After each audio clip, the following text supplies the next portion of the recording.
अच्छा ये बताएं, ये सारी सियासी बातें हो गई, एक सियासी बात करके मैं आपके करियर पे जाना चाहूँगा, जो आपका एज अ स्पोर्ट्समैन करियर था, बहैसियत एक क्या कहते हैं उसको, मिडल हाफ, क्या उसे कहते सेंटर हैं, हाफ। सेंटर हाफ के जो आपका किरदार था उससे बात करना चाहूँगा। लेकिन उससे पहले ये बता दें कि इमरान खान साहब भी एक स्पोर्ट्समैन है, वो भी सियासत में आए हैं, आपको उनकी सियासत कैसी लगती है? देखिए, जद्दोजहद करना, मेहनत करना हर एक का और मेरे ख्याल से उन्होंने 22 साल जद्दोजहद की है। हक ही है। लेकिन भाई मैं अब तो ज़्यादा हो गया लेकिन ना। मैं बड़ा बोल नहीं बोलता। मालक है अल्लाह की ज़ात। वो वर्ल्ड कप जीत के आया सर, उसने एक वर्ल्ड कप जीता, मैंने 3 जीते हुए हैं। जो मेरा बॉम्बे का वर्ल्ड कप जीतने के बाद जुलूस था ना 1982 में। 1982 में, आप अपने सहाफ़ी दोस्तों से पूछें। वो चूंकि प्योरली खेल का था, जुलूस था, उसमें सारी जमातों के लोग थे, इसमें कोई शक नहीं। ये क्या वही जुलूस था, वही मैच था जिसमें इंदिरा गांधी उठ के चली गई थी? नहीं, वो उसके पहले, उससे पहले का जुलूस। अच्छा। वो उससे भी, ये वर्ल्ड कप 1900 बॉम्बे के वर्ल्ड कप जीतने के बाद का जुलूस था। अच्छा, वो कौन सा मैच था जिसमें इंदिरा गांधी भी उठ के चली वो गई? दिल्ली में था, उसमें समीउल्लाह कप्तान थे। ठीक है। और मैं रिटायर हो चुका था, मैंने अपनी जो रिटायरमेंट ले ली थी। World cup final victorious captain था। मैंने कहा इसके बाद और तो कोई नहीं होता। तो अब वो समीउल्लाह भी तो 11 साल पाकिस्तान की तरफ से खेलता रहा है। अब ये उसका भी दिल करता है वो कप्तानी करे, वो भी। या तो मैंने अपनी रिटायरमेंट ले ली थी। कितने गोल किए थे आपने उसमें?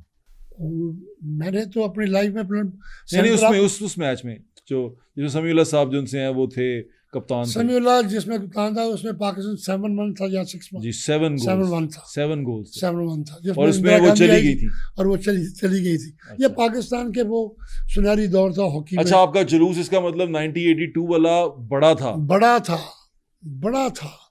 और लेकिन उसने अपने आप को इस्तेमाल किया, अपने उस कैरियर को, अपनी पॉपुलैरिटी को अपने सियासी मकासद के लिए इस्तेमाल करके अपनी पार्टी बनाई।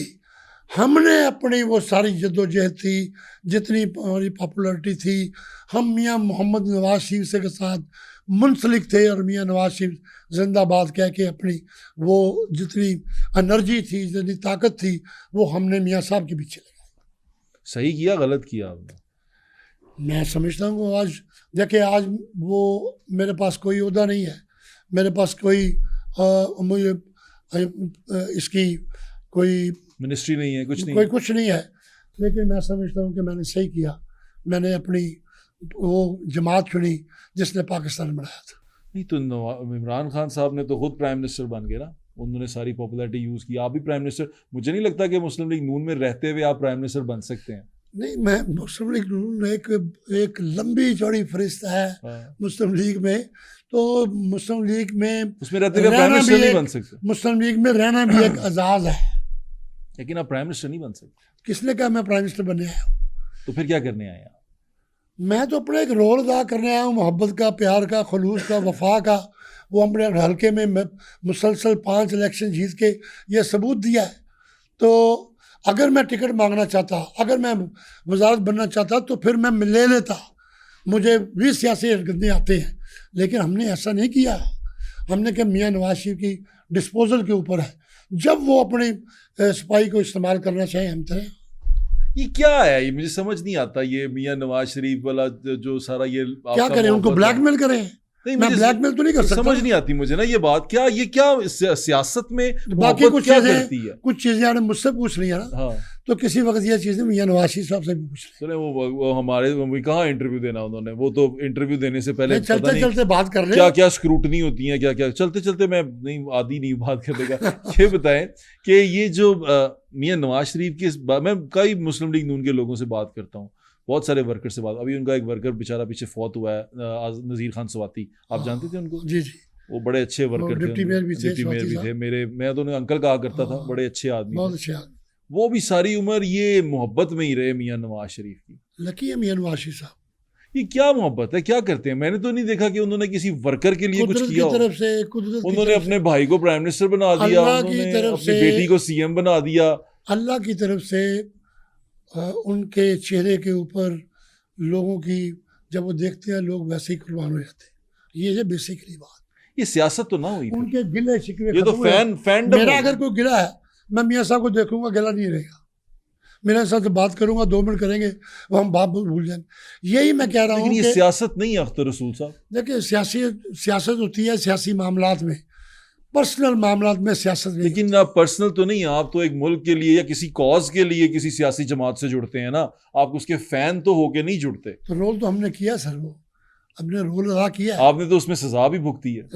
वो ये भी एक रोल है जो पार्टी के लिए किया है। अच्छा, आपको ऐसा नहीं लगता कि पाकिस्तान मुस्लिम लीग नून में, जैसे मैं अभी साद रफीक साहब का एक ट्वीट पढ़ रहा था, मैंने वो रीट्वीट भी किया, उस पर बात भी बहुत की। उन्होंने कहा कि ये जो मिडिल क्लासी होते हैं ना, पूरा तो नहीं बताऊंगा लेकिन मैं आपको उसका एक लुबे लुबाब बता देता हूँ कि उन्होंने कहा मिडिल क्लासी जो उनसे होते हैं ना, ये एक जुनूनी से लोग होते हैं, ये लीडर के लिए अकेले ही तलवार पकड़ के दुश्मन की सफ़ों में घुस जाते हैं। अगर वहाँ से खुशकिस्मती से बच जाएं तो वापस आ जाएं लड़के, तो इन्हें अपने मार देते हैं। और जब कभी ये इस तरह हो जाए तो इनका कोई पुरसाने हाल नहीं, इनको कोई पूछता नहीं है, ये सियासी ईंधन होते हैं। मुझे ऐसा लगता है, अब आगे मैं अपनी बात बता रहा हूँ, मुझे ऐसा लगता है कि मिडिल क्लास ही है, जो मिडिल क्लास के लोग होते हैं वो सियासत में सियासतदानों की सियासत चमकाने का ईंधन होते हैं। आपको ऐसा लगता है कि आप ख्वाजा साद रफीक साहब की बात से इत्तेफाक करते हैं? देखिए, ख्वाजा साद रफीक एक नजरियाती कारकुन है। फैन नहीं है वो, ये मुझे पता है। हाँ जी, फैन नहीं है वो असूली सियासत मुझसे ज्यादा स्ट्रेट फॉरवर्ड है वो। हाँ, वो एक ऐसी माँ के बेटे हैं जिनके साथ मैंने काम किया हुआ है। उनकी वालदा मोहतरमा भी बड़ी स्ट्रेट फॉरवर्ड थी। उनके वालिद ने खून बहाया है पाकिस्तान के लिए, और मैं समझता हूँ कि साद रफीक का जो टैलेंट है उसको इस बना पे ज़ाया नहीं होना चाहिए कि वो स्ट्रेट फॉरवर्ड है, संभालना चाहिए और साद रफीक को सुनना चाहिए। किसको? मियाँ साहब को? मियाँ साहब भी सुने, कायदीन को सुनना है, सुने। देखिए, जब तक आप किसी को सुन के वहाँ से सबक हासिल करना ना, कोई एक्सट्रीम, कोई खुदा तो है नहीं कि जो सारे फैसले अल्लाह करेगा। अगर इंसान है, हर वक्त, मैं जब जीत कर आया था वर्ल्ड कप 1982 में, तो मेरे फादर ने बहुत बड़ा जुलूस, बड़ा इस्तकबाल, ये वो, बड़े घर में लाइटें शटें सजाई हुई थी। मेरे वालिद ने खुश भी बड़े हुए कि वो खुद भी हॉकी प्लेयर खुद थे। भी वो पाकिस्तान के कप्तान थे। गुलाम रसूल साहब जी, रात को जब खाने पे बैठे हैं, उन्होंने कहा ये लो तुम्हारी फाइनल मैच में 7 गलती है। इसका मतलब यह है कि गुंजाइश हर वक्त बेहतरी के मौजूद है। तो ये मुझे ये कहने दीजिए कि लीडर भी वही है जो बात अपने मुखालिफ भी सुने और उसको अडॉप्ट करे। अगर अच्छी बात है, अगर अच्छी बात है, समझ आई है, उसमें बेहतरी है, तो अपनी विश के खिलाफ भी उसे जाना चाहिए। लेकिन मुझे नहीं लगता कि आपके जो लीडर हैं अभी मनपसंद, वो सुनते हैं अपने मुखालिफ बात।